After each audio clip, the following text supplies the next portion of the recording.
دوستو، تربوز میں دل نہیں ہوتا۔ اب آپ کہیں گے کہ یہ کیا بات ہوئی؟ چلیے اسے اس طرح سمجھتے ہیں کہ جب ڈاکٹر ہماری رگوں یا وریدوں میں کوئی انجیکشن لگاتے ہیں، جسے ہم انٹراوینس یا آئی وی انجیکشن کہتے ہیں، تو انجیکشن میں موجود وہ دوا ہماری وریدوں سے ہوتی ہوئی ہمارے دل کے دائیں حصے میں پہنچتی ہے، اور پھر دل کا جو بایاں حصہ ہے وہ زور سے پمپ کر کے شریانوں کے ذریعے اس دوا کو ہمارے جسم کے تمام حصوں تک پہنچا دیتا ہے۔ یعنی انجیکشن بازو کی رگوں میں لگایا اور پہنچ گیا وہ پورے جسم میں، لیکن تربوز میں دل نہیں ہوتا۔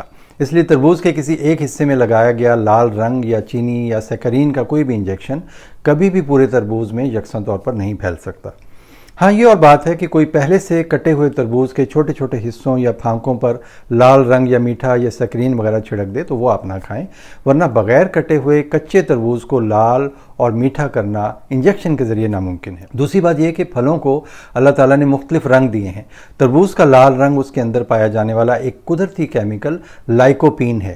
یہ نہ صرف تربوز میں بلکہ ٹماٹروں میں، سرخ گریپ فروٹ میں اور گلابی امرودوں میں بھی پایا جاتا ہے۔ یہ نہ صرف پھل کو لال رنگت دیتا ہے بلکہ یہ اینٹی آکسیڈنٹ کے طور پر بھی کام کرتا ہے، یعنی کہ صحت کے لیے بہت مفید ہے۔